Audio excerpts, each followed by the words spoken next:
पाकिस्तान ने 3 मैचेस पर मुश्तमिल T20 सीरीज के पहले मैच में वेस्ट इंडीज को 14 रन से शिकस्त दे दी। लाउडर हिल में पाकिस्तान ने पहले बैटिंग करते हुए मुकर्ररा 20 ओवर्स में 6 विकेटों के नुकसान पर 178 रन बनाए। ओपनर साइम अयूब ने 57 रन स्कोर किए, जबकि फखर जमान ने 28 और हसन नवाज ने 24 रन जोड़े। हदफ के ताक़ुब में वेस्ट इंडिया टीम 7 विकेटों के नुकसान पर 164 रन ही बना सकी। मोहम्मद नवाज ने 3, साइम अयूब ने 2 विकेटें हासिल की।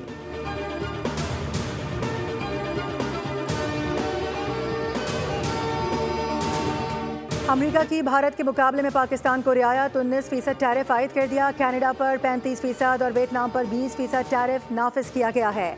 तर्जुमान व्हाइट हाउस के मुताबिक इसराइल और वेनेजुएला पर 15%, स्विट्जरलैंड पर 39%, इराक पर 35%, जापान पर 15%, जबकि म्यांमार पर 40% टैरिफ लगाया गया है। फैसलों का मकसद अमेरिकी मईशत और मकामी सनतों का तहफ़्फ़ुज़ है।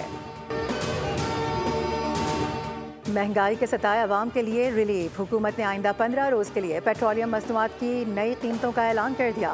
पेट्रोल 7 रुपये 54 पैसे सस्ता, फी लीटर 264 रुपये 61 पैसे का हो गया। हाई स्पीड डीजल की कीमत में 1 रुपये 48 पैसे फी लीटर का इजाफा। नई कीमत 285 रुपये 83 पैसे फी लीटर मुकर्रर कर दी गई।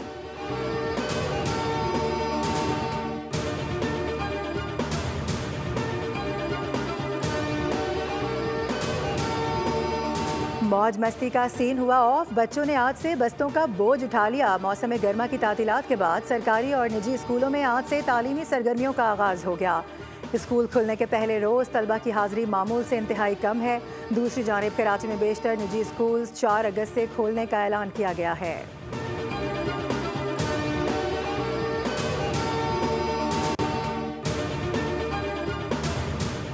लाहौर के मुख्तलिफ इलाकों में सुबह सवेरे हल्की बारिश से मौसम खुशगवार हो गया। महकमा मौसमियात की आइंदा 24 घंटों के दौरान इस्लामाबाद, पंजाब, खैबर पख्तूनख्वा, बलूचिस्तान और कश्मीर में बारिशों की पेश गोई। लाहौर, सियालकोट, गुजरात, ननकाना साहब, फैसलाबाद, मियांवाली और मुल्तान में भी बादल बरसेंगे।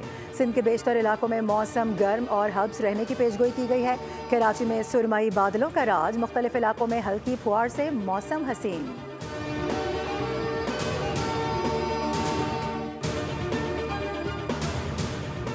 शहदाए वतन को सलाम। लसबेला में पाक फौज के हेलीकॉप्टर हादसे को 3 बरस मुकम्मल हो गए। जंग हो या नागहानी आफात, पाक फौज ने अवाम को कभी न मायूस किया न तन्हा छोड़ा।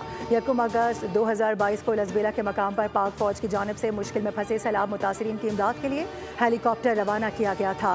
रेस्क्यू मिशन की क़यादत लेफ्टिनेंट जनरल सरफराज अली कर रहे थे।